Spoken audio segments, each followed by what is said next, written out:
پھر جب چاند چمکتا ہوا نظر آیا تو کہا یہ ہے میرا رب، مگر جب وہ بھی ڈوب گیا تو کہا اگر میرے رب نے میری رہنمائی نہ کی ہوتی تو میں بھی گمراہ لوگوں میں شامل ہو گیا ہوتا۔ پھر جب سورج کو روشن دیکھا تو کہا یہ ہے میرا رب، یہ سب سے بڑا ہے، مگر جب وہ بھی ڈوبا تو ابراہیم پکار اٹھے، اے برادران قوم، میں ان سب سے بیزار ہوں جنہیں تم خدا کا شریک ٹھہراتے ہو۔ ہم؟ یعنی اس طرح سے وہ پیغام آگے پہنچا رہے تھے، یعنی دل سے تو ان کو پتا تھا، ایمان تو وہ پہلے دن سے لا چکے تھے، ان کو اللہ تعالیٰ کی خدا جو آسمان و زمین کا اس کی حقیقت کے بارے میں معلوم ہو چکا تھا، لیکن قوم کو اس طرح سے انہوں نے ایک رات ان کے ساتھ گزاری اور پھر ان کے ساتھ ہی بولے کہ یہ تارا، وہ دیکھا کہا یہ میرا رب ہے، ڈوب گیا تو ان کے سامنے، قوم کے سامنے بولا، انہوں نے بولا کہ ڈوب جانے والوں کا تو مجھے پسند ہی نہیں، ڈوب جانے والے۔ پھر جب چاند کو دیکھا نظر آیا تو اپنی قوم کے سامنے بولے کہ یہ ہے میرا رب، مگر جب وہ بھی ڈوب گیا تو پھر سب کے سامنے بولے اگر میرے رب نے میری رہنمائی نہ کی ہوتی تو میں بھی گمراہوں میں شامل ہو گیا ہوتا۔ ٹھیک ہے، پھر اسی اپنی قوم کے اندر جب انہوں نے صبح کی، اسی رات کی صبح میں جب انہوں نے سورج دیکھا تو ان کے سامنے بولے کہ یہ سورج ہے، اس کو دیکھا تو کہا یہ میرا رب، یہ سب سے بڑا ہے۔ پھر ابراہیم علیہ السلام جو ہیں اس کے ڈوبنے پر پکار اٹھے، اے برادران قوم، میں تو ان ساری چیزوں سے بیزار ہوں جنہیں تم نے خدا کا شریک بنایا۔ میں نے تو یکسو ہو کر اپنا رخ اس ہستی کی طرف کر لیا جس نے زمین اور آسمان کو پیدا کیا، اور میں ہرگز شرک کرنے والوں میں سے نہیں ہوں۔ اس کی قوم اس سے جھگڑنے لگی تو اس نے قوم سے کہا کیا تم لوگ اللہ کے معاملے میں مجھ سے جھگڑتے ہو؟ حالانکہ اس نے مجھے راہ راست دکھا دی ہے، اور میں تمہارے ٹھہرائے ہوئے شریکوں سے نہیں ڈرتا۔ ہاں اگر میرا رب کچھ چاہے تو وہ ضرور ہو سکتا ہے، میرے رب کا علم ہر چیز پر چھایا ہوا ہے، پھر کیا تم ہوش میں نہیں آؤ گے؟ مطلب کیا ہے اس قصے سے بھی کیا سنایا جا رہا ہے؟ جو مکہ والے نہیں مان رہے، جو سامنے والے نہیں مان رہے، پیارے نبی صلی اللہ علیہ وآلہ وسلم کی بات کو نہیں مان رہے، ڈینائی کر رہے ہیں، ہر حکم کے آگے جو ہے وہ اکڑ جاتے ہیں، تکبر کرتے ہیں، اور پھر دعویٰ دیکھیں، دعویٰ ان کا یہ تھا کہ ہم ابراہیم علیہ السلام کی سنت کے پیرو ہیں، ہم ان کو فالو کر رہے ہیں، وہ ہمارے آبا ہیں۔ ٹھیک ہے، حضرت ابراہیم علیہ السلام کے دین پر ہونے کا وہ دعویٰ کرتے تھے جو مکہ کے کافر تھے۔ تو ان کے سامنے یہ بتایا جا رہا ہے، اور جو وہ رویہ نبی پاک صلی اللہ علیہ وسلم کے ساتھ کر رہے ہیں، یہی رویہ حضرت ابراہیم علیہ السلام کے ساتھ ان کے وقت میں ان کے لوگوں نے کیا جو کہ کافر تھے اور مشرک تھے۔ ہمیشہ یاد رکھیے ہر زمانے کا مشرک ایک جیسا ہے، ہر زمانے کا مسلمان ایک جیسا ہے، ہر زمانے کے کافر ایک جیسے ہیں، ہر زمانے کا مومن بھی ایک جیسا ہے، اور ہر زمانے سے ہر ٹائپ کے لوگوں کو اکٹھا کر کے ایک جگہ پر ان کو کھڑا کر دیا جائے گا حشر کے میدان میں۔ تو یہ سارا کچھ دکھا کر، بتا کر، سنا کر ان کو یہ کہا جا رہا ہے کہ دیکھو ابراہیم کو تم اون کرتے ہو، کہتے ہو کہ ہم دین ابراہیمی پر ہیں، ان کے ساتھ ان کے لوگوں نے، ان کے کافروں نے جو نہیں مانتے تھے کیسا کیا، اور تم بھی وہی چیز پیارے نبی صلی اللہ علیہ وآلہ وسلم کے ساتھ بھی وہی چیز کر رہے ہو۔ تمہارا جھگڑا بھی پیارے نبی صلی اللہ علیہ وسلم کے ساتھ یہی ہے کہ اللہ کے معاملے میں جھگڑ رہے ہو۔ اس کی قوم یعنی حضرت ابراہیم علیہ السلام کی قوم اس سے جھگڑنے لگی تو اس نے قوم سے کہا کیا تم لوگ اللہ کے معاملے میں مجھ سے جھگڑتے ہو؟ حالانکہ اس نے مجھے تو راہ راست دکھا دی، اور میں تمہارے ٹھہرائے ہوئے شریکوں سے نہیں ڈرتا، مجھے نہ ڈراؤ ان کا کہ وہ میرا یہ بگاڑ دیں گے اور ان کی مار پڑے گی اور فلاں اور فلاں۔ ہاں اگر میرا رب کچھ چاہے تو پھر ضرور ہو سکتا ہے، میرے رب کا علم ہر چیز پر چھایا ہوا ہے، پھر کیا تم ہوش میں نہیں آؤ گے؟ اور آخر میں تمہارے ٹھہرائے ہوئے شریکوں سے کیسے ڈروں جن کو تم خود بناتے ہو، جبکہ تم اللہ کے ساتھ ان چیزوں کی خدائی میں شریک بناتے ہوئے نہیں ڈرتے جن کے لیے اس نے تم پر کوئی سند نازل نہیں کی، اور مانتے بھی ہو کیا کہ زمین و آسمان کا رب وہ ہے، خالق اور مالک وہ ہے۔ تم اس ہستی سے نہیں ڈرتے تو میں تمہارے ہاتھوں سے بنائے ہوئے ان بتوں سے ڈر جاؤں؟ میں کیوں ڈروں؟ ہم دونوں فریقوں میں سے کون زیادہ بے خوفی اور اطمینان کا مستحق ہے؟ بتاؤ اگر تم کچھ علم رکھتے ہو۔ حقیقت میں تو امن انہی کے لیے ہے، اور راہ راست سیدھا راہ بھی سیدھے راہ پر بھی وہی ہیں جو ایمان لائے ہیں اور جنہوں نے اپنے ایمان کو ظلم کے ساتھ، شرک کے ساتھ آلودہ نہیں کیا۔ یہ اتنی پیاری باتیں ہیں جو ابراہیم علیہ السلام نے اپنے ان لوگوں سے جو ان کو نہیں مانتے تھے، ان کی ساری گفتگو یہاں پر اللہ تعالیٰ نے اتنے پیارے الفاظ میں، جیسے وہ ڈیفینڈ کر رہے ہیں، اللہ کی سائیڈ لے رہے ہیں، اللہ تعالیٰ کے اوپر سے ان تمام گندگیوں کو اپنے تئیں اپنی کوشش کے ساتھ ان سارے الزامات کو اتارنے کی کوشش کر رہے ہیں، اللہ تعالیٰ سے ان چیزوں کو ہٹانے کی اپنی طرف سے کوشش کر رہے ہیں، توحید کا میسج دے رہے ہیں کہ اللہ ایک ہے، اس کا کوئی شریک نہیں۔ تو یہ سب سے عمدہ بات ہے، سب سے پہلی بات ہے جو معاشرے کے اندر انبیاء علیہ السلام نے جو فریضہ انجام دیا، وہ تھا توحید کا اعلان کرنا۔ انہوں نے آتے ہی کسی بھی نبی نے یہ نہیں کہا کہ شراب چھوڑ دو، بدکاریاں چھوڑ دو، سود چھوڑ دو، پردوں کے اندر آ جاؤ، یہ نہیں کہا، داڑیاں بڑھا لو، یہ نہیں کہا۔ سب سے پہلے پیغمبروں کو جس کام کے لیے بھیجا گیا، سب سے اول کام جو ہے وہ ہے توحید کی دعوت دینا۔ قولوا لا الہ الا اللہ، کہہ دو کہ اللہ ایک ہے۔ پھر اس کے حساب سے جیسے آہستہ آہستہ دیکھیں نا، شراب کے بارے میں ہم نے یہ حکم پڑھا کہ دوسری تیسری دفعہ جب آیت اتری ہے تو تب اللہ تعالیٰ نے سختی کے ساتھ کہا کہ اب بھی تم اللہ کا حکم نہیں مان رہے، چھوڑ دو اب اس خراب چیز کو۔ تو پہلے توحید کا ذکر، پہلے اس توحید کے ساتھ اللہ کا تعارف، پہلے اس توحید کے اعلان کے ساتھ جنت اور جہنم کا ذکر، دنیا کی بے ثباتی کا ذکر، آخرت کی زندگی کا ہمیشگی کا ذکر، اور اس کے بعد پھر جب مائل ہونے آتے ہیں نفس، اس کے اندر ڈھلنے لگتے ہیں، توحید آ جاتی ہے۔ دیکھیں نا، آپ کلمے کو ذرا غور کریں، ہمارا کلمہ کیا ہے؟ لا الہ الا اللہ۔ پہلے کس چیز کو رکھا گیا ہے کلمے کے ٹکڑے پر؟ لا الہ کرو کہ اللہ کے سوا کوئی شریک نہیں، لا الہ کوئی شریک نہیں، کوئی الہ نہیں، کوئی الہ نہیں۔ پہلے نہ کرو، پہلے توحید کا میسج لے لو، پہلے توحید کے اندر آ جاؤ۔ الا اللہ، سوائے اللہ کے۔ پہلے ان بتوں کو توڑ دو، پہلے ان شریکوں کو چھوڑ دو، ٹھیک ہے؟ جب اس طرف آ جاؤ کہ اصلاح کے پہلو پر، پھر اگلی منزلیں ہیں کہ تم نے کیا کیا اللہ کے حکم میں آ کے کرنا ہے۔ جنہوں نے اپنے ایمان کو ظلم کے ساتھ آلودہ نہیں کیا، وہی لوگ سیدھی راہ پر ہیں۔ حقیقت میں امن تو انہی کے لیے ہے، سکون انہی کے لیے ہے دنیا اور آخرت میں۔ یہ تھی ہماری وہ حجت جو ہم نے ابراہیم علیہ السلام کو اس کی قوم کے مقابلے میں عطا کر دی۔ ہم جسے چاہتے ہیں بلند مرتبے عطا کرتے ہیں۔ حق یہ ہے کہ تمہارا رب نہایت ہی دانا اور علیم ہے، بے شک، سبحان اللہ۔ پھر ہم نے ابراہیم علیہ السلام کو اسحاق علیہ السلام اور یعقوب علیہ السلام جیسی اولاد دی اور ہر ایک کو راہ راست دکھائی، وہی راہ راست، وہی سیدھا راستہ، وہی جنت کا راستہ جو اس سے پہلے نوح علیہ السلام کو دکھائی تھی۔ اور اسی کی نسل سے ہم نے داؤد علیہ السلام، سلیمان علیہ السلام، ایوب علیہ السلام، یوسف علیہ السلام، موسیٰ علیہ السلام اور ہارون علیہ السلام کو ہدایت بخشی۔ اس طرح ہم نیکوکاروں کو ان کی نیکی کا بدلہ دیتے ہیں۔ اسی کی اولاد سے پھر زکریا علیہ السلام، یحییٰ علیہ السلام، عیسیٰ علیہ السلام اور الیاس علیہ السلام کو راہ یاب کیا۔ یہ کس کی کڑی چل رہی ہے؟ ابراہیم علیہ السلام۔ اور پھر ان سے پہلے، یعنی یہ وہی راہ ہے جو حضرت ابراہیم علیہ السلام سے پہلے دکھائی تھی اور حضرت نوح علیہ السلام کو دکھائی، اور ان کی نسل سے پھر داؤد، سلیمان، ایوب، یوسف، موسیٰ اور ہارون علیہ السلام اجمعین۔ اللہ سب پر اپنی رحمتیں اور کروڑوں درود اور سلام بھیجے، یہ اللہ تعالیٰ نے بتایا۔ اسی طرح ہم نیکوکاروں کو ان کی نیکی کا بدلہ دیتے ہیں۔ اسی کی اولاد سے پھر زکریا، یحییٰ علیہ السلام، عیسیٰ علیہ السلام، الیاس علیہ السلام کو بھی راہ راست دکھائی۔ ہر ایک ان میں سے صالح تھا، ہر ایک ان میں سے صالح تھا۔ اسی کے خاندان سے پھر اسماعیل علیہ السلام، یسوع علیہ السلام، یونس علیہ السلام اور لوط علیہ السلام کو راستہ دکھایا۔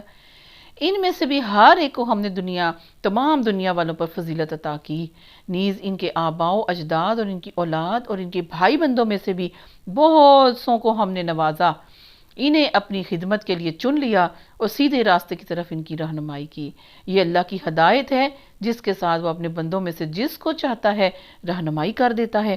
لیکن اگر کہیں ان لوگوں نے شرک کیا ہوتا تو ان کا سب کیا کرایا غارت ہو جاتا۔ وہ لوگ تھے جن کو ہم نے کتاب اور حکم اور نبوت عطا کی تھی، اب اگر یہ لوگ اس کو ماننے سے انکار کرتے ہیں تو پرواہ نہیں، ہم نے کچھ اور لوگوں کو یہ نعمت جو ہے اب سونپ دی ہے جو اس سے منکر نہیں ہیں۔ ٹھیک ہے، یعنی بنی اسرائیل جس کے اندر اتنے سارے انبیاء آئے، بنی اسرائیل یعنی ابراہیم علیہ السلام کے بیٹے اسحاق اور یعقوب علیہ السلام، ان کی اولاد سے اتنے زیادہ انبیاء کو پیدا کیا، ہر ایک کو برگزیدہ کیا، اور پھر اتنے زیادہ لوگوں کو ہدایت بخشی، فضیلت بھی دی، بہت سو کو اپنی خدمت کے لیے اللہ فرماتے ہیں ہم نے چن لیا۔ اب یہ کہتے ہیں کہ ہم ابراہیم کے دین پر ہیں علیہ السلام، لیکن اگر ان کے بزرگوں میں سے کسی نے شرک کیا ہوتا، وہ شرک تو نہیں کرتے تھے نا، وہ تو کون تھے؟ وہ مسلم تھے،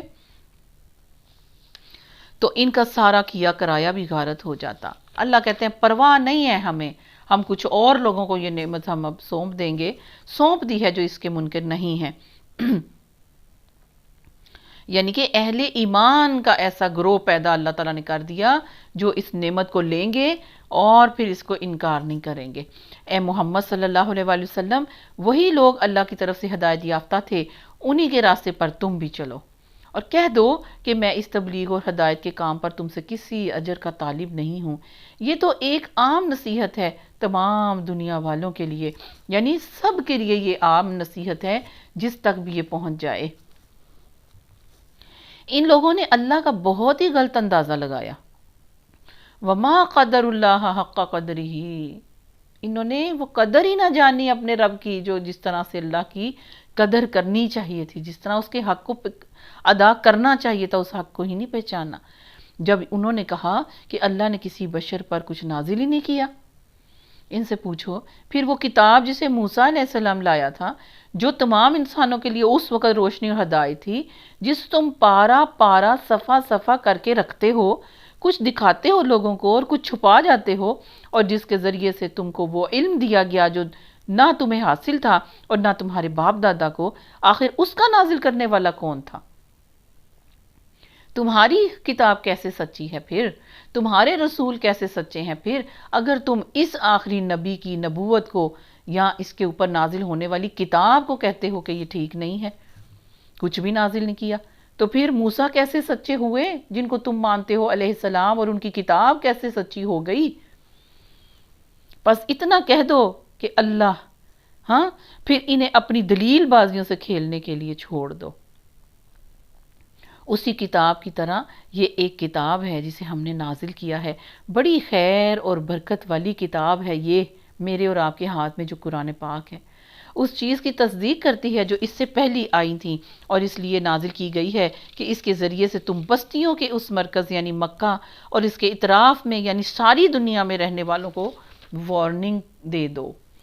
جو لوگ آخرت کو مانتے ہیں وہ اس کتاب پر ایمان لاتے ہیں، اور ان کا حال یہ ہے کہ اپنی نمازوں کی پابندی کرتے ہیں، اور اس شخص سے بڑا ظالم اور کون ہوگا جو اللہ پر جھوٹا بہتان گھڑے یا کہے کہ مجھ پر وحی آئی ہے، حالانکہ اس پر کوئی وحی نازل ہی نہ کی گئی ہو، یا جو اللہ کی نازل کردہ چیز کے مقابلے میں یہ کہے کہ میں بھی ایسی چیز نازل کر کے دکھا دوں گا۔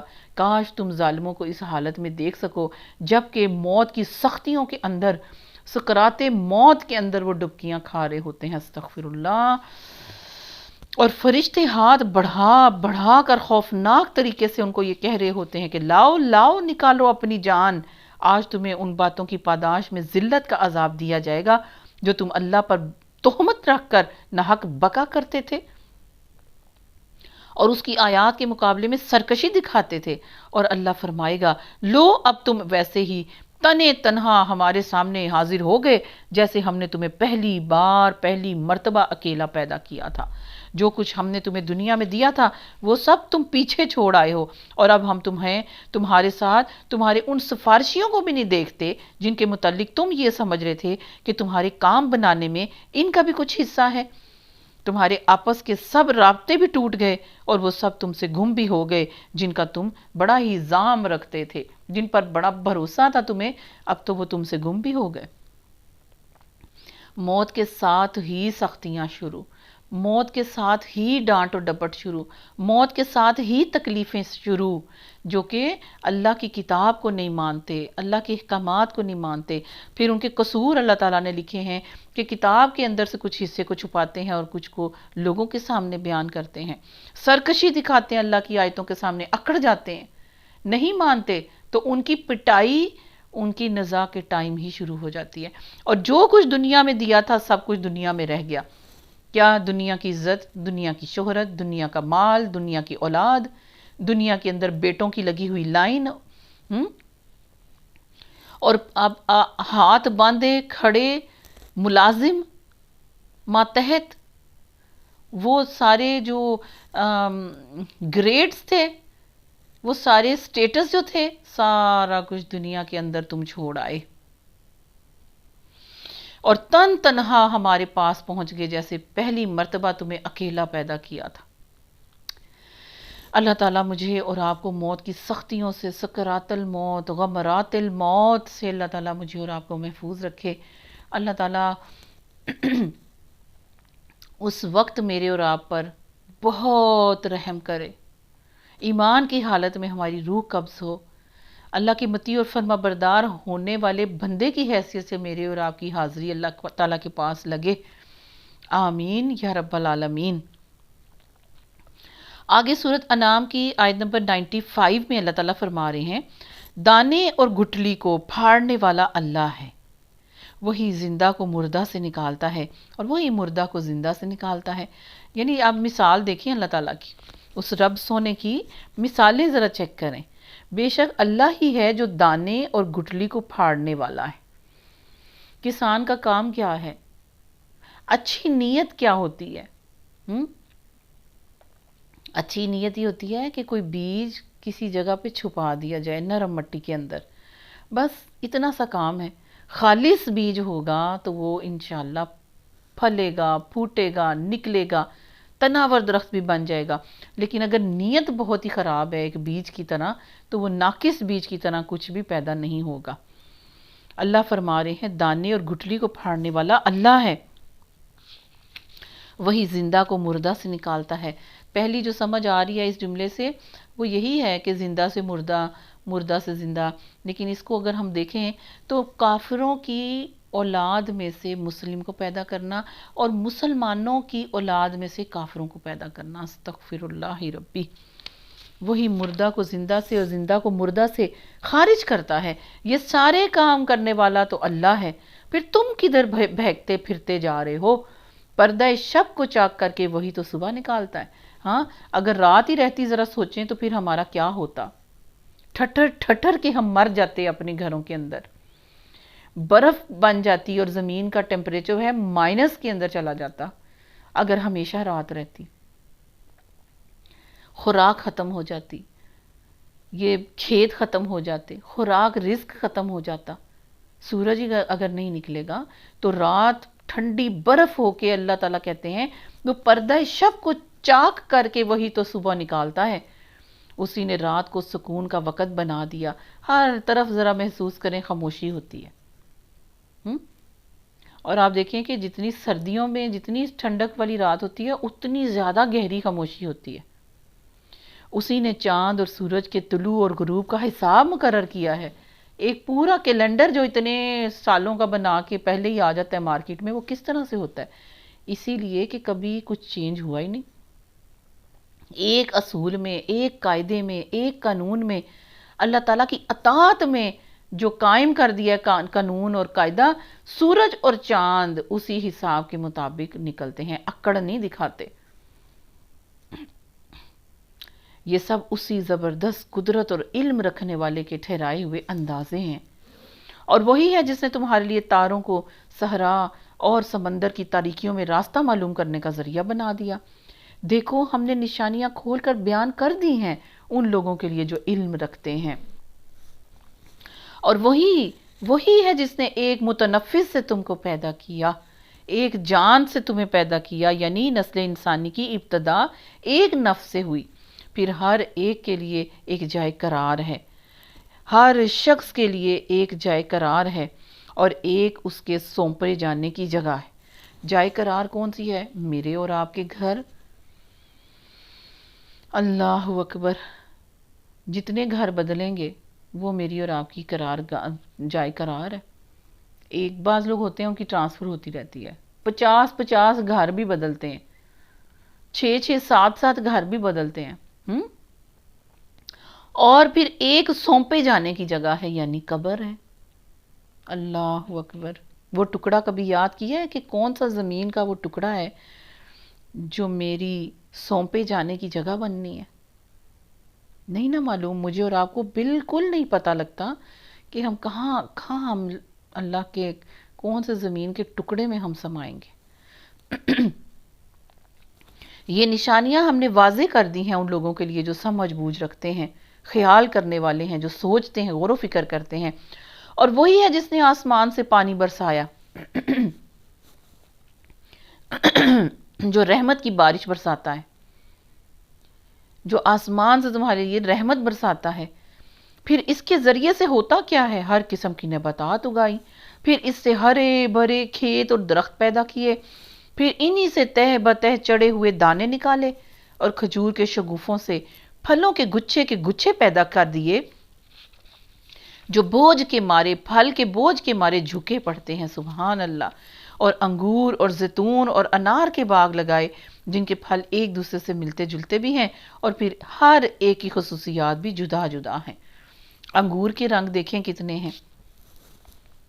پیچھے آسمان سے پانی ایک ہی برس رہا ہے، پانی ایک ہی ہے، لیکن نیچے زمین پہ جو کچھ نباتات اگ رہی ہیں، ایون کہ آپ درختوں پر غور کریں، آپ سبزے پر، ہریالی پر غور کریں، ایک کلر سب کا سیم نہیں ہے. پتوں پہ غور کریں، کسی کی شیپ ایک جیسی نہیں ہے، رنگ ایک جیسا نہیں ہے، ان کا کٹاؤ ایک جیسا نہیں ہے. اور پھر جو اللہ تعالیٰ نے یہ فرمایا، انگور مختلف کلر کے، کوئی سیڈ والے، کوئی سیڈ لیس ہیں، کوئی بڑا ہے، کوئی چھوٹا ہے، کوئی گول ہے، کوئی لمبا ہے، کوئی کالا ہے، کوئی موٹا ہے، گرین کے کئی شیڈ ہیں، یلو کے کئی شیڈ ہیں. پھر زیتون ہے، اس کے آپ دیکھیں اولیوز جو ہیں وہ کتنے کلرز کے ہیں. آج آپ یقین کریں میں نے پرپل کلر کا اولیو دیکھا. ریڈ کلر کا تو ٹھیک ہے نا، پرپل کلر کا بھی اولیو ہے. اور پھر اس کے کتنے کلر ہیں، ہرے رنگ کا بھی ہے، کالے رنگ کا بھی ہے. اور پھر انار کے باغ لگائے، انار اور پھر پھل جتنے بھی ہیں ان سب کے رنگ اور ذائقے اور ان کی تاثیر میں فرق ہے. اور پوائنٹ ٹو بی نوٹڈ یہ ہے کہ پانی ایک ہی ہے. تو یہ کون کر رہا ہے؟ پھر ہر ایک کی خصوصیات بھی جدا ہیں. یہ درخت جب پھلتے ہیں تو ان میں پھل آنے اور پھر ان کے پکنے کی کیفیت پر ذرا غور تو کرو، ان کی غور کی نظر سے تو دیکھو کہ کہاں سے کہاں، کس طرح، کون سے سٹیپس کے ساتھ یہ پکنے کی کیفیت تک پہنچتا ہے.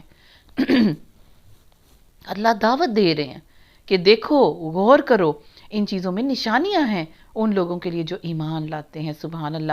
اور جب ایمان والے غور و فکر کرتے ہیں نا تو اللہ کے وارے نیارے صدقے محبت کے ان احساسات کے اندر ڈوبتے ہیں. حمد اور ثنا ان کی زبانوں پر، ان کے دلوں کے اندر جاری ہو جاتی ہے.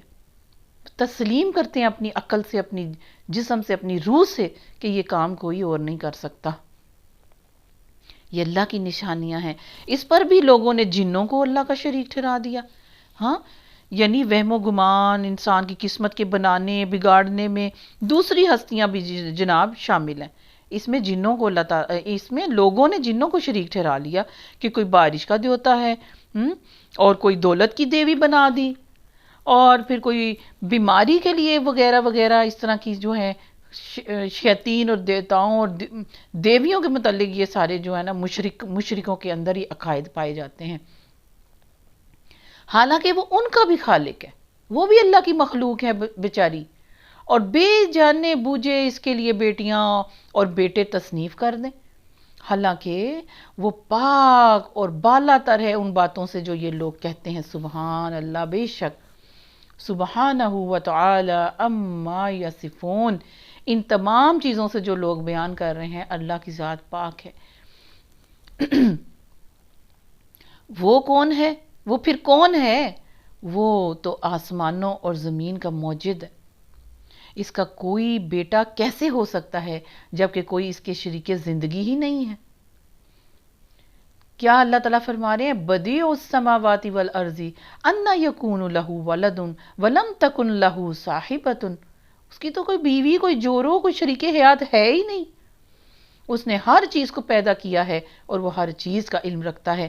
یہ ہے اللہ تمہارا رب، کون؟ جس کا کوئی بیٹا نہیں، جس کا کوئی شریک نہیں، جس کی کوئی بیوی نہیں، جس کا کوئی ہمسر نہیں، جو اکیلا وارث ہے، اکیلا بادشاہ ہے، ساری سلطنت اسی کی ہے، ساری ملکیت بادشاہوں کا بادشاہ وہ خود ہے۔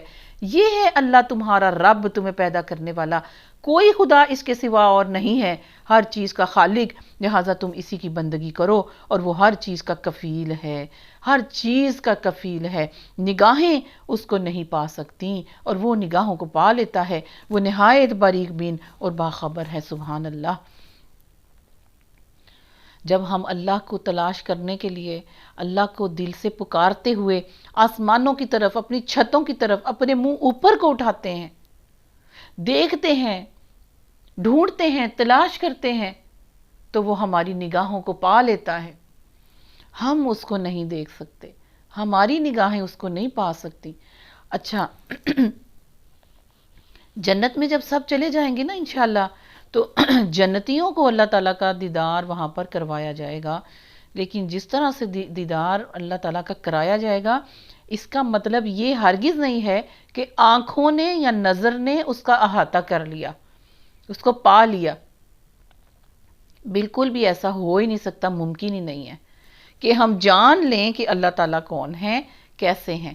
ہاں، دیدار ہوگا، لیکن اس دیدار کے پیچھے یہ نہیں ہمیں سمجھنا ایسا ہو ہی نہیں سکتا کہ ایک نظر میری اور آپ کی جنت کے اندر بھی چاہے ہم پہنچ جائیں، ہم اللہ کا احاطہ کر لیں۔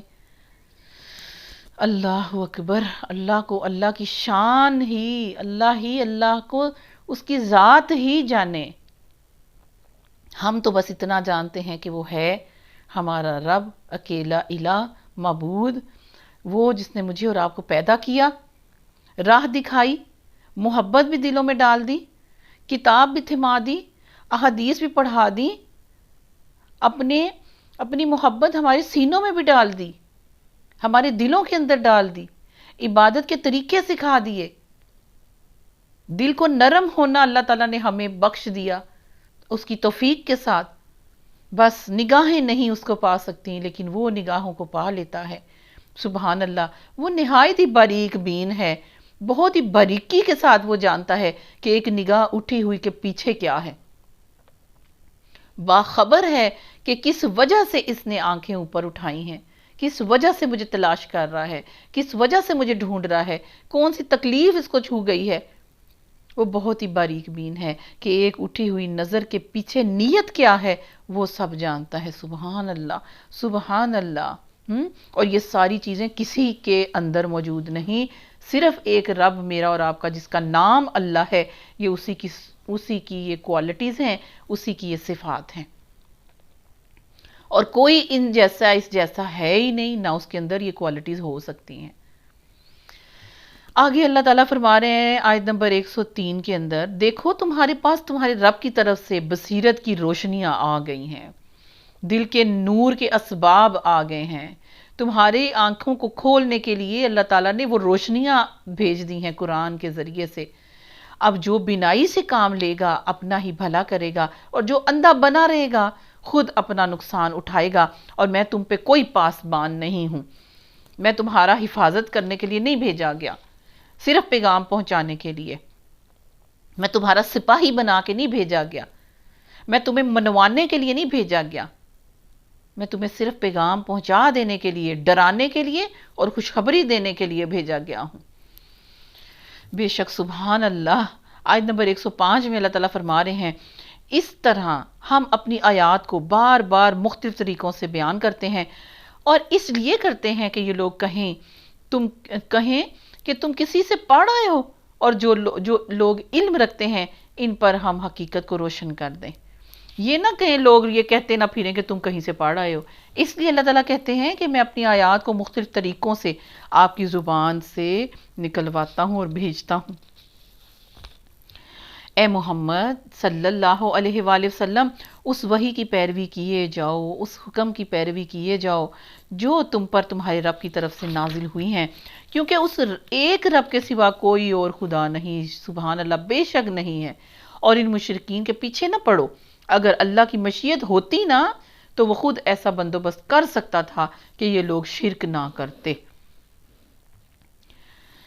تم کو ہم نے ان پر پاسبان مقرر نہیں کیا اور نہ تم ان پہ کوئی حوالہ دار ہو، اور اے ایمان لانے والو، یہ لوگ اللہ کے سوا جن کو پکارتے ہیں انہیں گالیاں نہ دو، یعنی تبلیغ کرنے میں ایسے بے قابو نہ ہو جاؤ کہ جو منہ میں آئے بول دو، ان کے بتوں کو، ان کے معبودوں کو، ان کو گالیاں نہ دو۔ کیوں؟ کہیں ایسا نہ ہو کہ یہ شرک سے آگے بڑھ کر جہالت کی بنا پر اللہ کو گالیاں دینے لگے۔ استغفر اللہ۔ ہم نے تو اسی طرح ہر گروہ کے لیے اس کے عمل کو خوشنما بنا دیا ہے، پھر انہیں اپنے رب ہی کی طرف پلٹ کر آنا ہے، اس وقت وہ انہیں بتائے گا کہ وہ کیا کرتے رہے ہیں۔ اچھا دیکھیں، اس طرح کی جو آیتیں ہیں نا کہ ہر گروہ جو ہے اپنے آپ کو صحیح سمجھتا ہے، خوشنما عمل بنا دیا ہے، جو جس دین پہ چل رہا ہے اسی کو سمجھتا ہے کہ میں حق پہ ہوں، اس کا فیصلہ پھر آگے آیت میں آتا ہے کہ اس کا فیصلہ اللہ تعالیٰ خود کریں گے۔ اور پھر انسان سوچتا ہے، غور کرتا ہے کہ کیا میں سیدھے راستے پہ ہوں؟ اور یہ سب کو فکر ہونی چاہیے، مجھے بھی ہونی چاہیے، آپ کو بھی ہونی چاہیے۔ کیا میں سیدھی راہ پہ ہوں؟ کیا میں آنکھیں بند کر کے کسی کے پیچھے تو نہیں چل رہی؟ کیا میں اللہ اور رسول اللہ صلی اللہ علیہ وآلہ وسلم کے علاوہ کسی اور کے پیچھے آنکھیں بند کر کے تو نہیں چل رہی؟ کیا وہ مجھے جو راستہ بتا رہا ہے، طریقے بتا رہا ہے، خود اس کا راستہ کہاں جاتا ہے؟ کیا وہ اللہ تک پہنچتا ہے؟ اللہ کی مرضی تک پہنچتا ہے؟ اللہ کے فرمان اور شریعت کے ساتھ ٹکراتا تو نہیں؟ کیا وہ پیارے نبی صلی اللہ علیہ وآلہ وسلم جو قرآن ٹیچر تھے، ان کی تربیت کے ساتھ، ان کی ٹیچنگ کے ساتھ ٹکراتا تو نہیں؟ ان کے عمل کے خلاف تو نہیں؟ اتنی عقل تو اللہ نے سب کو دی ہے، مجھے بھی دی ہے، آپ کو بھی دی ہے، ہر فرقے کو دی ہے کہ وہ غور و فکر کرے، کیونکہ سب کو ہی جنت چاہیے، سب کو ہی اللہ سے محبت ہے، سب کو ہی پیارے نبی صلی اللہ علیہ وسلم سے محبت ہے، سب ہی جنت میں جانا چاہتے ہیں، سب کو ہی جنت کی خواہش ہے۔ تو پھر یہ دیکھنا چاہیے کہ کیا جس راستے پر میرے قدم ہیں وہ جنت کی طرف جا بھی رہے ہیں کہ نہیں جا رہے۔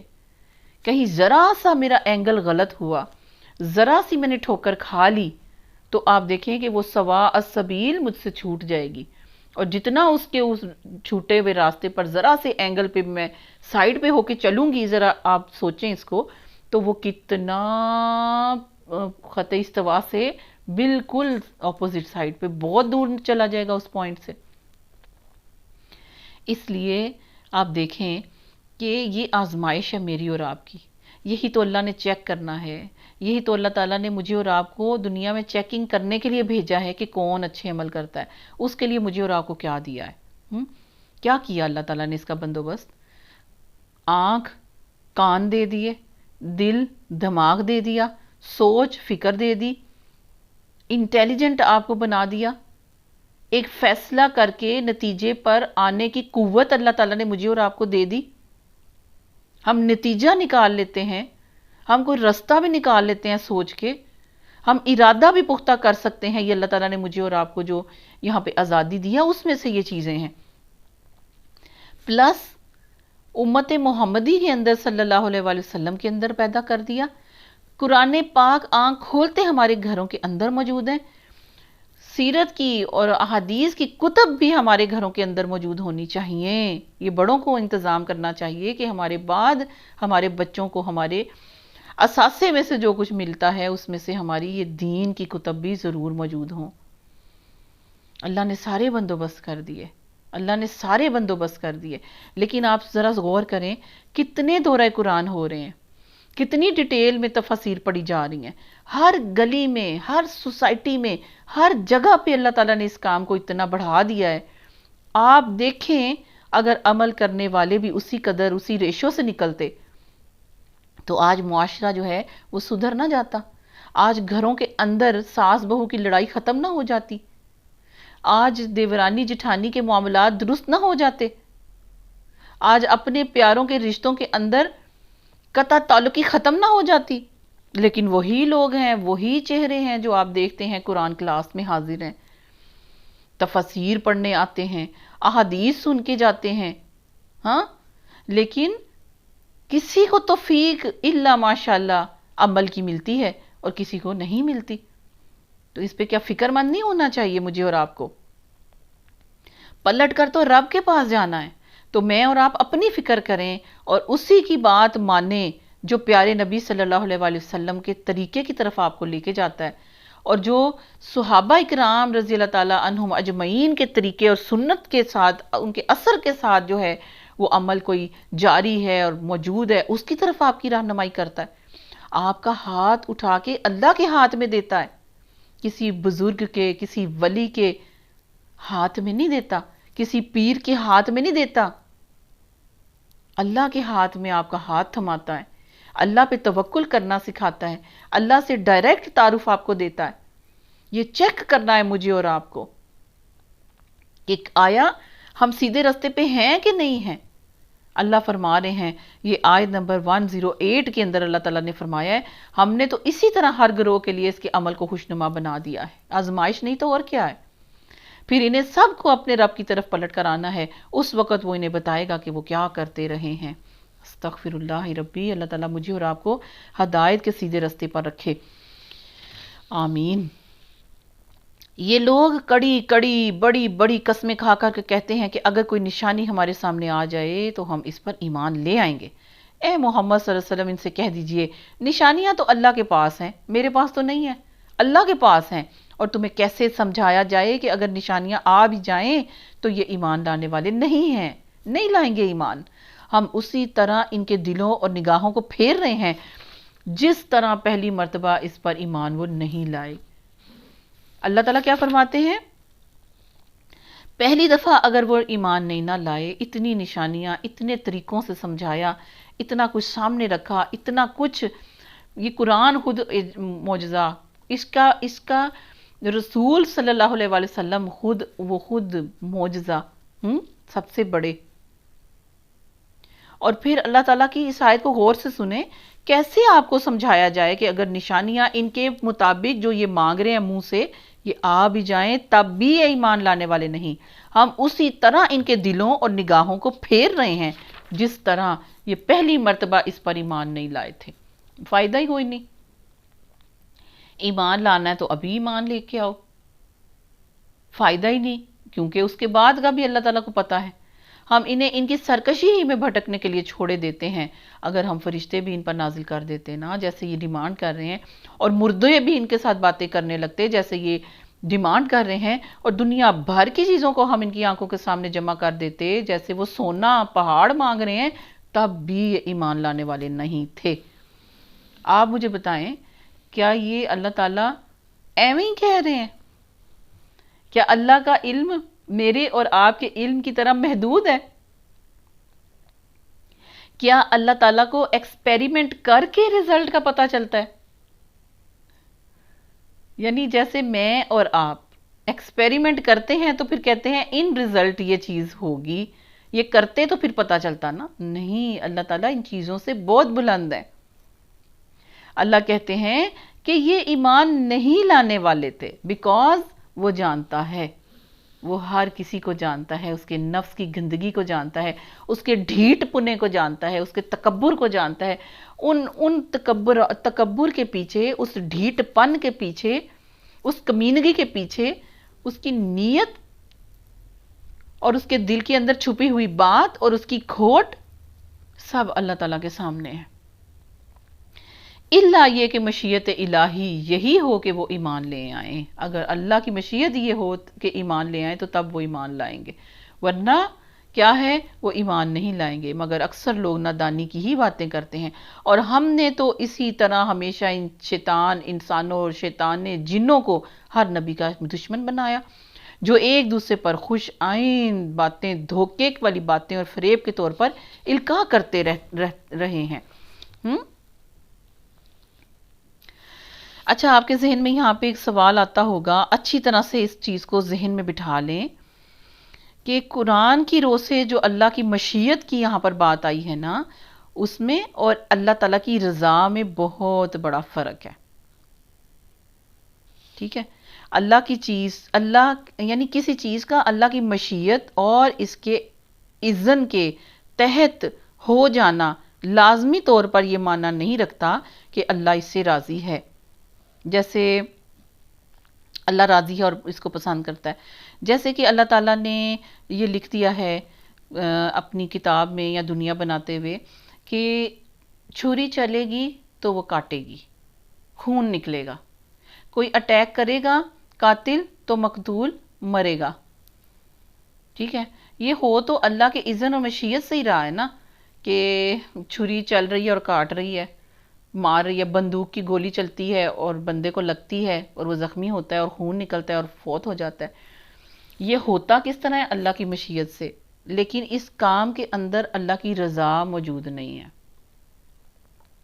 ٹھیک ہے؟ دنیا میں کوئی بھی واقعہ کبھی بھی جب ایسا نہیں ہوتا جب تک کہ اللہ اس کے ہونے کا اجازت نہ دے دے اور اپنی عظیم الشان اسکیم میں اس کے ہونے کی گنجائش نہ نکالے اور اسباب کو اس حد تک وہ نہ کر دے کہ وہ واقعہ صادر ہو سکے۔ کسی چور کی چوری، کسی قاتل کا قتل، کسی ظالم اور مفسد کا ظلم اور فساد، اور کسی کافر اور مشرک کا کفر اور شرک اللہ کی مشیت کے بغیر ممکن نہیں ہے، ٹھیک ہے؟ یہ اللہ ہونے دے رہا ہے تو ہو رہا ہے، ورنہ کسی کی کوئی مجال نہیں ہے کہ وہ سانس بھی لے سکے، کسی کی کوئی مجال نہیں ہے، ٹھیک ہے، کہ وہ ایک پانی کا گھونٹ پی لے۔ اور اسی طرح کسی مومن اور کسی متقی انسان کا ایمان اور تقوی بھی مشیت الہی کے بغیر بالکل ممکن نہیں۔ دونوں قسم کے واقعات یکساں طور پر مشیت کے انڈر ہی ہوتے ہیں، مگر پہلی قسم کے واقعات سے اللہ راضی نہیں، اور اس کے برعکس دوسری قسم کے جو واقعات ہیں، اچھے بھلائی والے، تقوی والے، ایمان والے واقعات کو اس کی رضا اور اس کی پسندیدگی اور اس کی محبوبیت کی سند حاصل ہے، ٹھیک ہے؟ تو یعنی کہ یہ ساری کام اور دنیا کا سارا سسٹم اللہ کی مشیت کے ساتھ چل رہا ہے، لیکن اللہ کی مشیت کے اندر جو کام ہو رہے ہیں ضروری نہیں اس کے اندر اللہ تعالیٰ کی رضا شامل ہو، اور اللہ کی رضا والے کام الگ ہیں، اس کے اندر اللہ کی خوشنودی، اللہ کی رضامندی، اللہ کی رحمت موجود ہے۔ کوئی ایمان مطلب کیا ہے؟ کوئی ایمان لا نہیں سکتا، کوئی کلمہ پڑھ نہیں سکتا جب تک کہ اللہ کا اذن اس کے اندر شامل نہ ہو۔ اللہ کا اذن اس کی حکمت کے ساتھ ہے، ہم اللہ کو کوئی سوال نہیں کر سکتے، ٹھیک ہے؟ جیسے کہ اس آیت میں اللہ تعالیٰ نے فرمایا ہے آگے آیت نمبر 112 میں کہ ہم نے اسی طرح شیاطین انسان اور شیاطین جن کے اندر سے بہت سو کو نبی کا دشمن بنا دیا، ٹھیک ہے؟ کیوں؟ ٹیسٹ کرنے کے لیے، آزمائش کے لیے، جو ایک دوسرے پر خوشائند باتیں دھوکے کے ساتھ اور فریب کے ساتھ القاء کرتے رہے ہیں۔ اگر تمہاری رب کی مشیت یہ ہوتی کہ وہ ایسا نہ کریں تو وہ کبھی نہ کرتے، اللہ ہونے دے رہا ہے تو ہو رہا ہے، بس تم انہیں ان کے حال پر چھوڑ دو کہ اپنی افتراء پردازیوں، جھوٹی باتیں وہ کرتے رہیں۔ یہ سب کچھ ہم انہیں اسی لیے کرنے دے رہے ہیں کہ جو لوگ آخرت پر ایمان نہیں رکھتے ان کے دل اس خوشنما دھوکے کی طرف مائل ہو جائیں اور وہ اس سے راضی ہو جائیں اور ان برائیوں کا اکتساب بھی کریں جن کا اکتساب وہ کرنا چاہتے ہیں، یعنی جو چاہے جا کے کرو، جو مرضی کرو، تمہیں دماغ دے دیا، علم دے دیا، کتاب دے دی، رسول بھیج دیے، اپنی طرف سے اللہ تعالیٰ نے حجت پوری تمام کر دی، اب تم جس طرح سے جو بھی برائیاں کرنے چاہتے ہو، اللہ تعالیٰ نے اس دنیا کا قانون بنا دیا. کوئی ڈاکٹر بننا چاہتا ہے، ڈاکٹری کا سلیبس لے آتا ہے، ان کتابوں کو پڑھتا ہے تو وہ ڈاکٹر ہی بنتا ہے، انجینئر نہیں بنتا. یہ ہے دنیا کا قانون. کوئی مدرسے میں جاتا ہے عالم دین بننے کے لیے، وہ ڈاکٹر بن کے باہر نہیں نکلتا، وہ عالم بن کے باہر نکلتا ہے. جو برائیاں کمانے کے لیے اپنے عمل کرے گا، اپنے نفس کو لگائے گا، اس طرف کھینچے گا، شیطان کی پٹیوں کی طرف چلے گا، وہ برائیوں کا اکتساب کرے گا، اللہ کرنے دیں گے، رزلٹ نکلے گا اس کا بھی. اور جو اچھائیاں کرنا چاہتا ہے اس میں محنت کرتا ہے، اس کے اسباب اپنے لیے مہیا کرتا ہے، وہ کیا کرتا ہے؟ وہ اچھے طریقوں پر عمل کرنے کے بعد اللہ کا صالح مسلم بن جاتا ہے. اللہ کہتے ہیں آیت نمبر 113 میں کہ جو چاہے یہ کرنا چاہتے ہیں، جس طرف یہ مائل ہونا چاہتے ہیں ہو جائیں، وہ اسی میں راضی ہو جائیں اور اسی طرح برائیوں کا اکتساب کریں جن کا اکتساب وہ کرنا چاہتے ہیں، جو ان کی چاہت ہے. حالانکہ جو چاہت ہے اللہ ہونے دے رہے ہیں تو ہو رہی ہے. ٹھیک ہے، اس کو بس اتنا ہی سمجھیں کہ اللہ تعالیٰ نے یہ تقدیر میں لکھا ہوا ہے. پھر جب حال یہ ہے تو کیا میں اللہ کے سوا کوئی اور فیصلہ کرنے والا تلاش کروں؟ حالانکہ اس نے پوری تفصیل کے ساتھ تمہاری طرف کتاب نازل کر دی ہے، کچھ بھی نہیں چھپایا اس اللہ نے. یعنی کہ اتنا اختیار والا رب، اتنی طاقت والا رب، اتنے زور والا رب، اتنا بے نیاز، پھر دوسری طرف اتنا رحم والا، اتنی رحمتوں والا. یہ حال ہے اس کا کہ اس کو جو جہنم کی راہ کو پسند کر لیتا ہے اپنے لیے، اللہ تعالیٰ اس کے لیے جہنم کے رستوں کو کھول دیتا ہے، آسانی پیدا کر دیتا ہے. وہ ڈاکے مارتا ہے، وہ قتل کرتا ہے، وہ سو قتل کرتا ہے، لوگوں کو نقصان پہنچاتا ہے، ظالم بن جاتا ہے، شرک کرتا ہے. اللہ ہونے دیتے ہیں کیونکہ اس کو پتہ ہے اس کے اندر ہی ہے فَأَلْهَمَهَا فُجُورَهَا وَتَقْوَاهَا. اس کو اندر سے پتہ ہے کہ یہ میں برائی کر رہا ہوں، لیکن برائی کرتے کرتے اس کے اندر برائی کی سینس ختم ہو جاتی ہے، ضمیر اس کا مردہ ہو جاتا ہے. ٹھیک ہے، امید ہے کہ یہ پوائنٹ آپ کو سمجھ آ گیا ہوگا. اور جن لوگوں کو ہم نے تم سے پہلے کتاب دی تھی وہ جانتے ہیں کہ یہ کتاب تمہارے رب ہی کی طرف سے حق کے ساتھ نازل ہوئی ہے، لہٰذا تم شک کرنے والوں میں شامل نہ ہو. تمہارے رب کی بات سچائی اور انصاف کے اعتبار سے کامل اور مکمل ہے، کوئی اس کے فرامین کو تبدیل ہی نہیں کر سکتا. اور وہ سب کچھ سنتا ہے اور سب کچھ جانتا ہے. بے شک اللہ تعالیٰ سب کچھ سننے والا، وہ سمیع علیم، سب کچھ سننے اور جاننے والا ہے. اور اے محمد صلی اللہ علیہ وآلہ وسلم، اگر تم ان لوگوں کی اکثریت کے کہنے پر چلو جو زمین میں بستے ہیں، ہاں، ٹرینڈ کے پیچھے اگر تم چلو، وہ بہت ٹرینڈی ہے، بہت ٹرینڈ ہے آج کل، اس میں دنیا جو ہے اسی میں کھپی ہوئی ہے ٹرینڈ میں. اگر اکثریت کے کہنے پر تم چلو جو زمین میں بستے ہیں تو وہ تمہیں اللہ کے راستے سے بھٹکا دیں گے. خود انگلی رکھ کے اس آیت کو پڑھ لیجئے. آیت نمبر 116، 115، 116 میں اللہ تعالیٰ کیا فرما رہے ہیں؟ پیارے محمد صلی اللہ علیہ وسلم، اگر آپ ان لوگوں کی اکثریت کے کہنے پر چلو جو زمین میں بستے ہیں تو وہ آپ کو اللہ کے راستے سے بھٹکا دیں گے.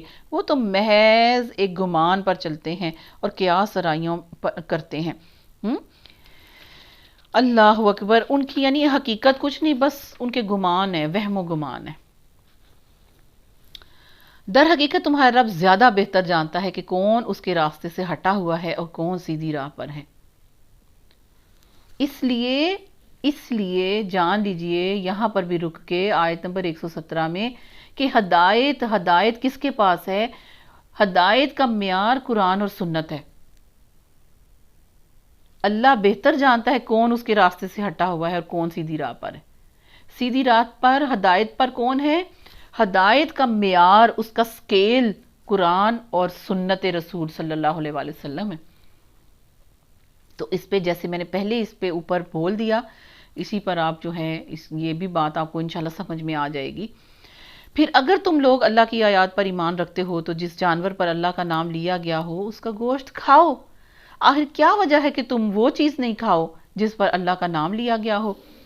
یعنی وہ نہیں کھاتے تھے نا اہل کتاب، جیسے کیمل ہے یا ان کی قربانی کا گوشت. اور آج اگر اس ماحول میں آپ دیکھیں، اگر عیسائی کرسچنز بھی ایسے ہیں جو آپ کی بقر عید کا گوشت نہیں کھاتے.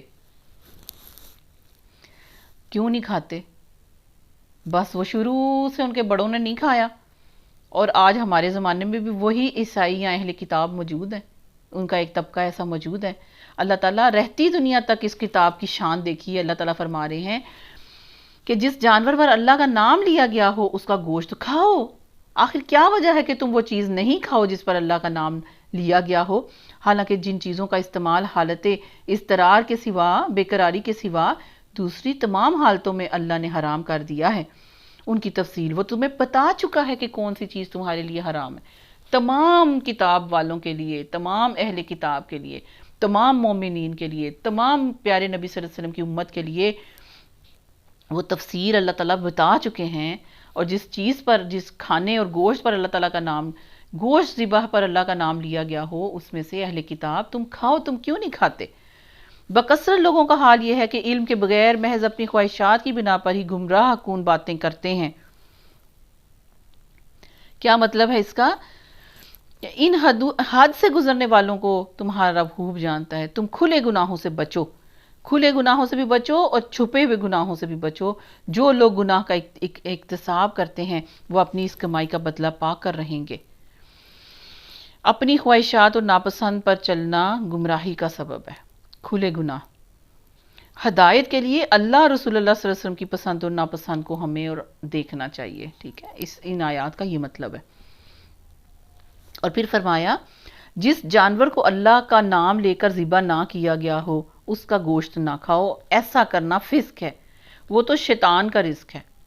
شیاطین اپنے ساتھیوں کے دلوں میں شکوک اور اعتراضات القاء کرتے ہیں تاکہ وہ تم سے جھگڑا کریں، لیکن اگر تم نے ان کی اطاعت قبول کر لی تو یقیناً تم مشرک ہو۔ ٹھیک ہے، تو کیا بات آ گئی کہ جھگڑتے ہیں کہ کیوں جس پر اللہ کا نام نہیں لیا گیا تم ہمارا ذبیحہ کیوں نہیں کھاتے؟ ٹھیک ہے، تو یہ شک اور شبہات اور اعتراضات ان کے دلوں میں کون القاء کرتا ہے؟ شیاطین کے ساتھی، کہ جاؤ اور جھگڑو رسول اللہ صلی اللہ علیہ وسلم کے ساتھ، اور جاؤ اور جھگڑو ایمان والوں کے ساتھ۔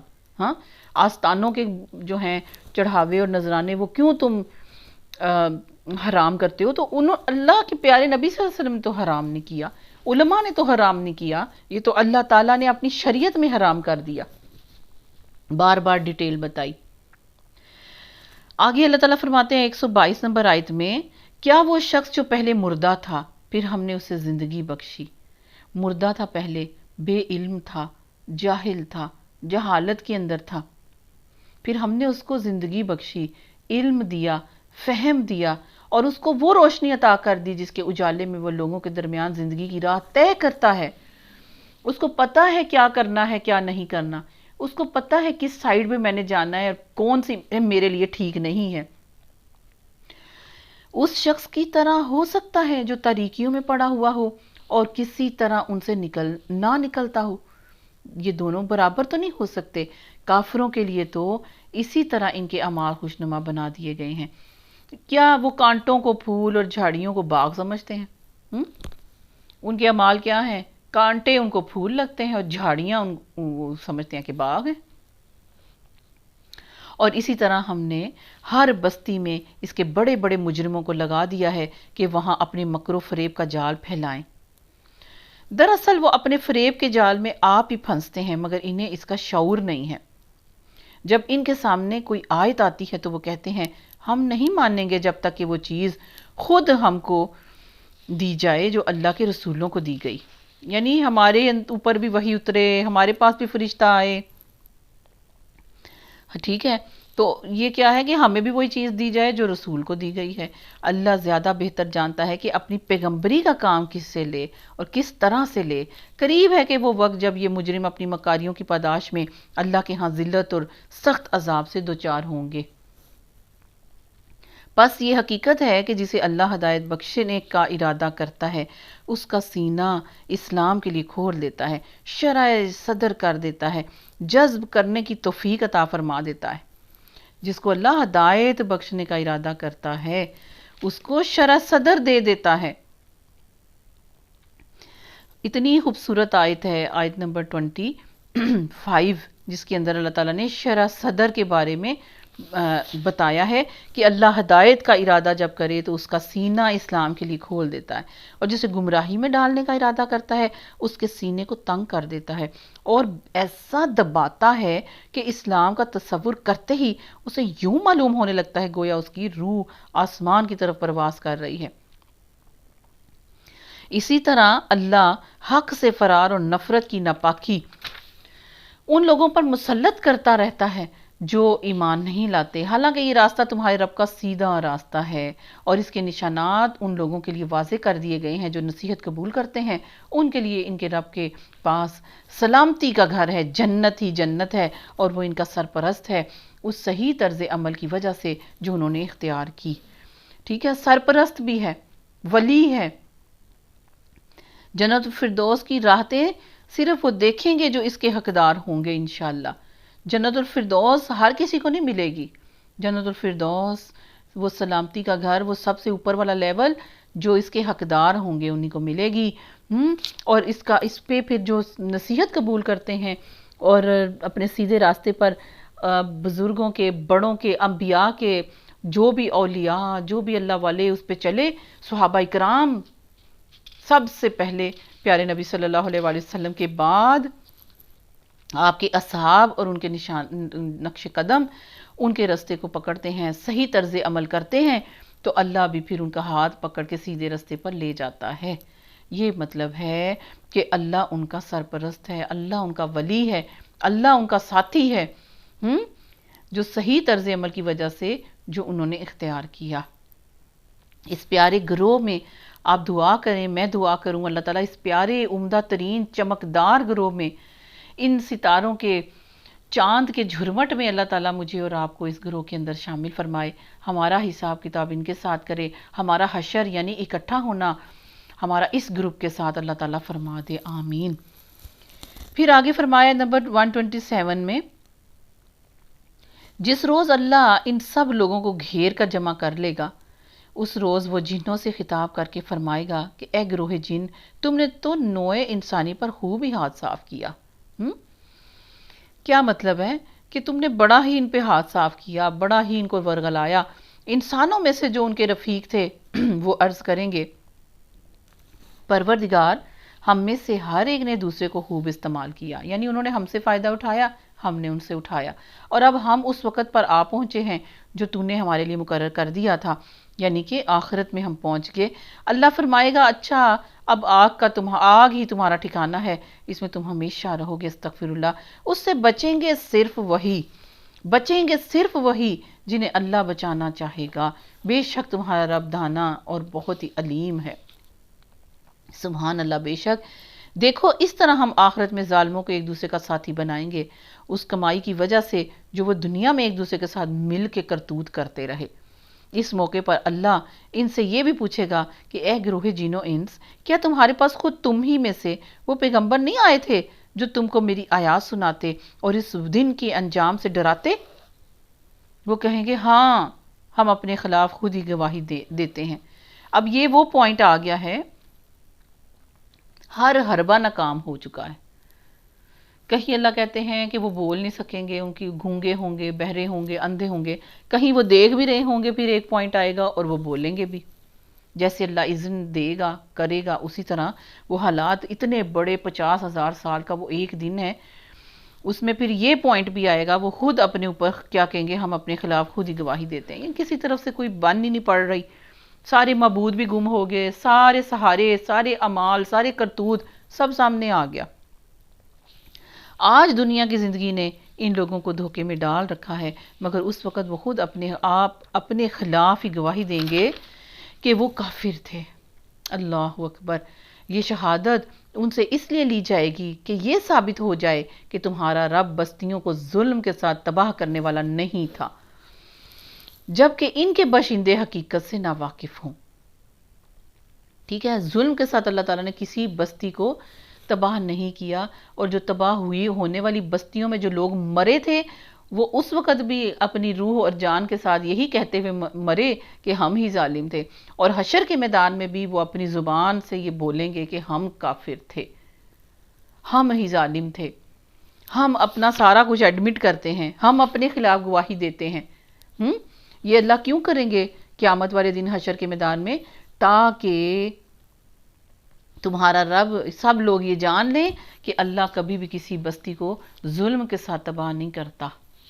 ہر شخص کا درجہ اس کے عمل کے لحاظ سے ہے، ہر عمل کے 100 درجے ہیں، ٹھیک ہے؟ اتنی خوبصورت سی آیت ہے، آیت نمبر 132 میں اللہ فرماتے ہیں ہر شخص کا درجہ اس کے عمل کے لحاظ سے ہے۔ نیت کیا ہے؟ پیچھے دیکھیں، اگر نماز کو لیں، وضو کیسا کیا، موسم کیسا تھا، پانی ٹھنڈا تھا یا گرم تھا، اس موسم میں اس نے صحت کیسی تھی، پورا مکمل وضو کیا کہ نہیں کیا، کیا کیا، نماز کیسے پڑھی، توجہ کتنی تھی، اللہ سے امید کتنی تھی، اللہ کے ساتھ ربط کتنا تھا۔ ہاں، تو ہر شخص کا درجہ اس کے عمل کے لحاظ سے ہے، جو بھی نیک عمل ہیں ان سب اعمال کے 100 درجے ہیں، اور تمہارا رب لوگوں کے اعمال سے بے خبر تو نہیں ہے۔ تمہارا رب بے نیاز ہے اور مہربانی اس کا شیوا ہے۔ بے نیاز کس چیز سے ہے؟ اس کو کوئی غرض نہیں کہ تم اس کی فرما برداری کرو، اس کو کوئی اس چیز سے غرض نہیں کہ تم سارے ہی سخت نافرمان بن جاؤ، کوئی ذرہ برابر بھی اس کی جو ہے بادشاہی میں کوئی فرق نہیں آتا، اس کو تم سے کوئی فائدہ نہیں پہنچتا، وہ کسی شخص کی بغاوت سے اس کو کوئی نقصان نہیں پہنچتا، ساری دنیا کے مومن ہو جانے سے اس کو کوئی فائدہ نہیں پہنچتا۔ بڑا بے نیاز ہے اور مہربانی اس کا شیوا ہے۔ اگر وہ چاہے تو تم لوگوں کو لے جائے نافرمانوں کو، اور تمہاری جگہ دوسرے لوگ جن کو وہ چاہے لے آئے، جس طرح اس نے تمہیں کچھ اور لوگوں کی نسل سے اٹھایا ہے۔ یعنی ہم سے پہلے زمین پہ کوئی اور لوگ ہی تھے نا، انہی کی نسل سے ہم آئے ہیں نا۔ تو اللہ تعالیٰ کہتے ہیں اسی طرح جیسے آج پہلے تمہیں نظر نہیں آ رہے، کل کو تم بھی نظر نہیں آؤ گے۔ تو یہ تو سلسلہ جب تک اللہ تعالیٰ چاہے گا چلتا رہے گا۔ تم سے جس چیز کا وعدہ کیا جا رہا ہے وہ یقیناً آنے والی ہے، قیامت آنے والی ہے، بس اس کی فکر کرو، اور تم خدا کو عاجز کر دینے کی طاقت نہیں رکھتے کہ قیامت کو ٹال دو، اس وقت کو ٹال دو، اس زلزلے کو ٹال دو، اس موت کو ٹال دو۔ تم اللہ کو کبھی بھی عاجز نہیں کرنے کی کوئی طاقت نہیں رکھتے۔ اے محمد صلی اللہ علیہ وآلہ وسلم کہہ دیجئے کہ لوگو تم اپنی جگہ عمل کرتے رہو، کرتے رہو، کرتے رہو، اور میں بھی اپنی جگہ عمل کر رہا ہوں۔ ان قریب تمہیں معلوم ہو جائے گا کہ انجام کار کس کے حق میں بہتر ہوتا ہے۔ بہرحال یہ حقیقت ہے کہ ظالم کبھی فلاح نہیں پا سکتے۔ ان لوگوں نے اللہ کے لیے خود اسی کی پیدا کی ہوئی کھیتیوں مویشیوں میں سے ایک حصہ مقرر کر لیا، اور کہتے ہیں کہ یہ اللہ کے لیے ہے۔ کافر بذام خود، اور یہ ہمارے ٹھہرائے ہوئے شریکوں کے لیے ہے، خود ہی نکال لیے ہیں حصے۔ پھر جو حصہ ان کے ٹھہرائے ہوئے شریکوں کے لیے ہے وہ تو اللہ کو نہیں پہنچتا۔ اگر اس میں سے کوئی چیز نیچے گر جاتی، اللہ کا حصہ وہ نکالتے تھے اور اپنے بتوں کا حصہ نکالتے تھے شریکوں کا، ٹھیک ہے؟ اب جیسے ان کو لاد کے لے کے جا رہے ہیں، تو جس مال جو اللہ کا ہے اس میں سے کوئی چیز اچھل کے نیچے گر جاتی، اس کو فوراً اٹھا کے اپنے بتوں کی والی سائڈ پہ اس مال میں رکھ دیتے، اور اگر بتوں کا نکالا ہوا جو مال تھا اس گاڑی میں سے کوئی چیز نیچے گر جاتی، اس کو اٹھا کے کبھی بھی اللہ تعالیٰ کے حصے میں نہیں ڈالا تھا۔ یہ اللہ تعالیٰ فرما رہے ہیں۔ پھر جو حصہ ان کے ٹھہرائے ہوئے شریکوں کے لیے ہے وہ تو اللہ کو نہیں پہنچتا، مگر جو اللہ کے لیے ہے وہ ان کے شریکوں کو پہنچ جاتا ہے۔ کیسے برے فیصلے یہ کرتے ہیں یہ لوگ۔ اور اسی طرح بہت سے مشرکوں کے لیے ان کے شریکوں نے اپنی اولاد کے قتل کو خوشنما بنا دیا، بلی چڑھانا، اولاد کو قتل کرنا، پیاروں کی قربانی دے دینا، تاکہ ان کو ہلاکت میں مبتلا کریں اور ان پر ان کے دین کو مشتبہ بنا دیں۔ یعنی اپنی نسل ہی خود ہی خراب کر رہے ہیں، اور یعنی شریکوں نے اپنی اولاد کے قتل کو، بہت سے مشرکوں کے شریکوں نے، شریک کون ہیں؟ وہی ایسے گھڑی ہوئی باتیں ہیں، ان کی خود ہی کے سوچ ہے، خود ہی کے نظریات ہیں، اس میں وہ بلیاں چڑھاتے تھے، اور مطلب اپنی نسل کو خود ہی ہلاکت میں ڈال دیتے تھے، اور ان پر ان کے دین کو مشتبہ بنا دیں۔ اگر اللہ چاہتا تو یہ ایسا نہ کرتے، لہٰذا انہیں تم چھوڑ دو کہ اپنے افطرا پردازیوں میں یہ لگے رہیں۔ یہ اللہ تعالیٰ نے فرمایا نا، وَلَوْ شَاءَ اللَّهُ مَا فَعَلُوهُ، ٹھیک ہے؟ تو مطلب وہی ہے پیچھے اللہ کی مشیت اور اللہ کی رضا والے کام۔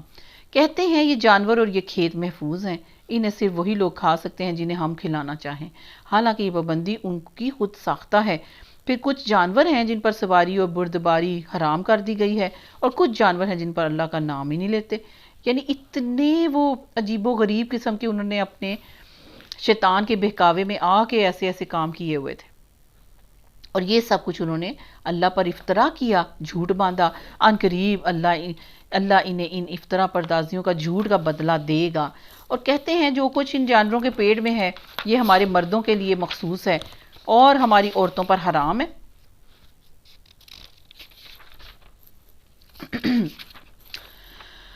اور ہماری عورتوں پر حرام ہے، لیکن اگر وہ مردہ ہو تو دونوں اس کے کھانے میں شریک ہو سکتے ہیں. ٹھیک ہے، یہ باتیں جو انہوں نے گھڑ لیا خود سے، ان کا بدلہ اللہ انہیں دے کر رہے گا. یقیناً وہ حکیم ہے اور سب باتوں کی اسے خبر ہے. یقیناً خسارے میں پڑ گئے وہ لوگ جنہوں نے اپنی اولاد کو جہالت اور نادانی کی بنا پر قتل کیا اور اللہ کے دیے ہوئے رزق کو اللہ پر افطرا پردازی کر کے حرام ٹھہرا لیا. یعنی وہ رزق چاہے اولاد ہے. یقیناً وہ بھٹک گئے اور ہرگز وہ راہ راست پانے والے نہیں تھے. اور اللہ ہی ہے جس نے طرح طرح کے باغ اور تاکستان اور نخلستان پیدا کیے، کھیتیاں اگائیں جن سے تم قسم قسم کے معقولات حاصل کرتے ہو، اور زیتون اور انار کے درخت پیدا کیے جن کے پھل صورت میں تو ایک جیسے اور مزے میں مختلف ہوتے ہیں.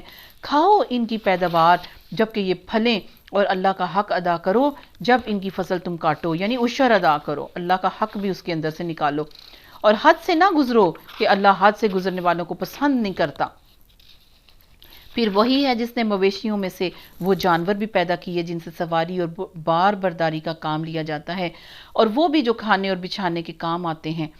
کھاؤ ان چیزوں میں سے جو اللہ نے تمہیں بخشی ہیں، اور شیطان کی پیروی نہ کرو، وہ تمہارا کھلا دشمن ہے. یہ 8 نر مادہ ہیں، 2 بھیڑ کی قسم میں سے، 2 بکری کی قسم میں سے. اے محمد صلی اللہ علیہ وآلہ وسلم، ان سے پوچھو کہ اللہ نے ان کے نر حرام کیے ہیں یا مادہ، یا وہ بچے جو بھیڑوں اور بکریوں کے پیٹ میں ہوں.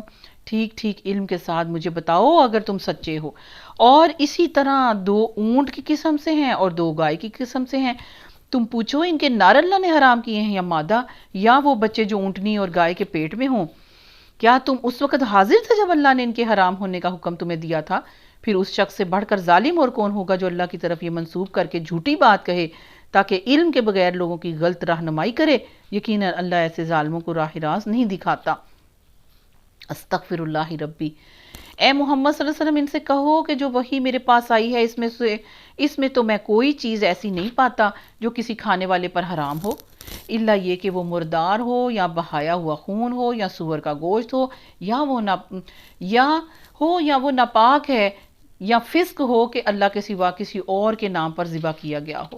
پھر وہ جو شخص مجبوری کی حالت میں کوئی چیز ان میں سے کھا لے بغیر اس کے کہ وہ نافرمانی کا ارادہ رکھتا ہو، بغیر اس کے کہ وہ حد ضرورت سے تجاوز کر کے زیادہ کھائے پیٹ بھر کے، تو یقیناً تمہارا رب درگزر کرنے والا ہے اور رحم فرمانے والا ہے. اور جن لوگوں نے یہودیت اختیار کی ان پر ہم نے سب ناخن والے جانور حرام کر دیے تھے، اور بکری اور گائے کی چربی بھی حرام کر دی سوائے اس کے جو ان کی پیٹھ یا ان کی آنتوں سے لگی ہوئی ہو یا ہڈی سے لگی ہوئی ہو. یہ ہم نے ان کی سرکشی کی وجہ سے انہیں سزا دی تھی، اور یہ جو کچھ ہم کہہ رہے ہیں بالکل سچ کہہ رہے ہیں. اب اگر وہ تمہیں جھٹلا دیں تو ان سے کہہ دو کہ تمہارا رب کا دامن رحمت وسیع ہے اور مجرموں سے اس کے عذاب کو پھیرا نہیں جا سکتا. یہ مشرک لوگ تمہاری ان باتوں کے جواب میں ضرور کہیں گے کہ اگر اللہ چاہتا تو ہم شرک نہ کرتے. ٹھیک ہے، اللہ کی مشیت کو بیچ میں لے آئے تنگ کرنے کے لیے. اللہ نہ چاہتا تو ہم شرک نہ کرتے اور نہ ہمارے باپ دادا اور نہ ہم کسی چیز کو حرام ٹھہراتے. اللہ ہونے دے رہا ہے، اس میں اس کی رضا ہے، یہ ان کا مطلب ہے یہاں پہ. ایسی ہی باتیں بنا کر ان سے پہلے کے لوگوں نے بھی حق کو جھٹلایا، یہاں تک کہ آخرکار ہمارے عذاب کا مزہ انہوں نے چکھ لیا. ان سے کہو کیا تمہارے پاس کوئی علم ہے جسے ہمارے سامنے تم پیش کر سکو؟ تم تو محض گمان پر چل رہے ہو اور نری کے آسرائیاں تم کرتے ہو. پھر کہو تمہاری اس حجت کے مقابلے میں اصل حقیقت جو ہے حجت تو اللہ کے پاس ہے. بے شک اگر اللہ چاہتا تو تم سب کو ہدایت دے دیتا. ان سے کہو لاؤ اپنے وہ گواہ جو اس بات کی شہادت دیں، گواہی دیں کہ اللہ ہی نے ان چیزوں کو حرام کیا ہے. پھر اگر وہ شہادت دے دیں تو تم ان کے ساتھ شہادت نہ دینا، اور ہرگز ان لوگوں کی خواہش کے پیچھے نہ چلنا جنہوں نے اب ہماری آیات کو جھٹلایا. یعنی اہل کتاب کے بارے میں اللہ فرما رہے ہیں ان کی خواہشات کے پیچھے نہ چلنا، اور جو آخرت کے منکر ہیں اور جو دوسروں کو اپنے رب کا ہمسر بناتے ہیں۔ استغفر اللہ ربی۔ اے محمد صلی اللہ علیہ وسلم ان سے کہو کہ آؤ میں تمہیں سناتا ہوں تمہارے رب نے تم پہ کیا پابندیاں عائد کی ہیں، یعنی تمہاری کتاب میں کیا لکھا ہے اور میں کون سی شریعت لے کے آیا ہوں، سب سیم ہے۔ یہ کہ اس کے ساتھ کسی کو شریک نہ کرو، کسی کو اللہ کا بیٹا نہ بناؤ، کسی کو اللہ کے ساتھ شریک نہ کرو۔ نمبر 2، والدین کے ساتھ نیک سلوک کرو، ادب، تعظیم، اطاعت، دلجوئی، خدمت، سب کچھ اس کے اندر آ گیا نیک سلوک کے اندر۔ نمبر 2، اپنی اولاد کو مفلسی، غریبی کے ڈر سے قتل نہ کرو، ہم تمہیں بھی رزق دیتے ہیں اور ان کو بھی دیتے ہیں۔ نمبر 4، اور ٹھیک ہے، نمبر 3 اور پھر نمبر 4، اور بے شرمی کی باتوں کے قریب بھی نہ جاؤ، فواحش کے قریب نہ جاؤ، وہ کھلی ہوں یا چھپی ہوئی ہوں۔ نمبر 5، کیا حرام ہے، کیا بتایا اللہ نے، اور کسی جان کو جسے اللہ نے محترم ٹھہرایا ہو اسے ہلاک نہ کرو مگر حق کے ساتھ، یعنی قصاص کے اندر۔ یہ باتیں ہیں جن کی ہدایت اس نے تمہیں کی ہے، شاید کہ تم سوجھ بوجھ سے کام لو۔ اور پھر یہ کہا، چھٹا پوائنٹ، کہ یتیم کے مال کے قریب نہ جاؤ مگر ایسے طریقے سے جو بہترین ہو، یہاں تک کہ وہ اپنے سن رشد کو جوان ہو کر پہنچ جائے۔ نمبر 7، ناپ اور تول میں پورا انصاف کرو، ہم ہر شخص پر ذمہ داری کا اتنا ہی بوجھ رکھتے ہیں جتنا اس کے امکان میں ہے، جتنا وہ اٹھا سکتا ہے۔ اور جب بات کہو تو انصاف کی بات کہو، خواہ اپنے معاملے میں اپنے رشتہ داروں ہی کا معاملہ کیوں نہ ہو۔ نمبر 9، اور اللہ کا عہد پورا کرو، اللہ کا وعدہ لا الہ الا اللہ پورا کرو۔ ان باتوں کی ہدایت اللہ نے تمہیں کی ہے، شاید کہ تم نصیحت پکڑو۔ اور نمبر 10، نیز اس کی ہدایت یہ ہے کہ میرا یہی سیدھا راستہ سیدھا ہے، یہی میرا سیدھا راستہ ہے، لہذا تم اسی پر چلو۔ کون سا؟ یہی سیدھا راستہ، لا الہ الا اللہ، اور یہ ساری ڈیٹیل جو 10 پوائنٹس میں آئی ہے، یہی سیدھا راستہ ہے۔ اس اور دوسرے راستوں پہ نہ چلو کہ وہ اس کے راستے سے ہٹا کر تمہیں بہت ہی دور، اور بہت پریشانی تمہیں پھر اٹھانی پڑے گی، تمہیں بہت ہی دور پھینک دیں گے۔ یہ ہے وہ ہدایت جو تمہارے رب کی تمہیں ہے، شاید کہ تم کجروی سے بچ جاؤ اور متقی بن جاؤ۔ پھر ہم نے موسیٰ کو کتاب عطا کی تھی جو بھلائی کی روش اختیار کرنے والے انسان پر نعمت کی تکمیل اور ہر ضروری چیز کی تفصیل اور سراسر ہدایت اور رحمت تھی، اور اس لیے بنی اسرائیل کو دی گئی تھی کہ شاید لوگ اپنے رب کی ملاقات پر ایمان لے آئیں۔ اور اسی طرح یہ کتاب ہم نے نازل کی ہے، یعنی یہ ببرکت کتاب قرآن پاک، پس تم اس کی پیروی کرو، قرآن کی پیروی کرو اور تقوی کی روش اختیار کرو، اللہ سے ڈرو، اور بعید نہیں ہے کہ تم پہ رحم کیا جائے۔ اللہ اکبر۔ اب تم یہ نہیں کہہ سکتے کہ کتاب تو ہم سے پہلے کے 2 گروہوں کو دی گئی تھی۔ یہ مکہ والوں سے اللہ تعالیٰ مخاطب ہیں۔ جب کتاب نہیں اتری تھی، پیغمبر نہیں آئے تھے، اس وقت یہ کہتے تھے یہود و نصارہ، جب کتاب والے اہل کتاب ان کو بہت ہی کمزور، بہت ہی حقیر سمجھتے تھے نا، تو مکہ والے، قریش مکہ یہ کہتے تھے کاش ہمارے پاس بھی کوئی رسول آیا ہوتا، ہم بھی اہل کتاب ہوتے، پھر ہم ان کو مزہ چکھاتے۔ اللہ فرما رہے ہیں اب تم یہ نہیں کہہ سکتے مکہ والوں کہ کتاب تو ہم سے پہلے کے 2 گروہوں کو دی گئی تھی اور اب ہم کو کچھ خبر ہی نہیں تھی کہ وہ کیا پڑھتے اور پڑھاتے ہیں، اور اب تم یہ بہانہ بھی نہیں کر سکتے کہ اگر ہم پر کتاب نازل کی گئی ہوتی تو ہم ان سے زیادہ راست رو ثابت ہوتے۔ تمہارے پاس تمہارے رب کی طرف سے ایک دلیل روشن اور ہدایت اور رحمت آ گئی ہے۔ سبحان اللہ۔ اب اس سے بڑھ کر ظالم اور کون ہوگا جو اللہ کی آیات کو جھٹلائے اور ان سے منہ موڑے؟ جو لوگ ہماری آیات سے منہ موڑتے ہیں انہیں اس روگردانی کی پاداش میں ہم بدترین سزا دے کر رہیں گے۔ کیا اب لوگ اس کے منتظر ہیں کہ ان کے سامنے فرشتے آ کھڑے ہوں، یا تمہارا رب خود آ جائے، یا تمہارے رب کی بعض صریح نشانیاں نمودار ہو جائیں، یعنی قیامت آنا شروع ہو جائے، یا تمہاری موت واقعہ ہو جائے، یا حساب کتاب شروع ہو جائے؟ جس روز تمہارے رب کی بعض مخصوص نشانیاں نمودار ہو جائیں گی، پھر کسی ایسے شخص کو اس کا ایمان کچھ فائدہ نہیں دے گا جو پہلے ایمان نہیں لایا ہوگا۔ یعنی کہ سورج جو ہے وہ آ کے مغرب کی طرف سے پھر مشرق کی طرف دھکیل دیا جائے، یا آدھی دن سے جو ہے واپس چلا جائے تو توبہ کا دروازہ بند ہو جائے گا۔ اس دن اس بڑی نشانی کے بعد جو اس کو دیکھ کے ایمان لانا چاہے گا ایمان نہیں لا سکے گا، اور کسی ایمان والے کے ایمان میں اضافہ بھی نہیں ہوگا۔ یہ ہے مقصد جو ہے آیت نمبر 185 کے اندر اللہ تعالیٰ بیان فرما رہے ہیں۔ یا جس نے اپنے ایمان میں کوئی بھلائی ہی نہ پائی ہو، اے محمد صلی اللہ علیہ وسلم ان سے کہہ دو کہ اچھا تم انتظار کرو، ہم بھی انتظار کرتے ہیں۔ کس کا؟ قیامت کا، آخرت کی گھڑی کا، فیصلے کے دن کا۔ جن لوگوں نے اپنے دین کو ٹکڑے ٹکڑے کر دیا، گروہ گروہ بن گئے، یقیناً ان سے تمہارا کچھ واسطہ نہیں۔ ان کا معاملہ اللہ کے سپرد ہے، وہی ان کو بتائے گا کہ انہوں نے کیا کچھ کیا ہے۔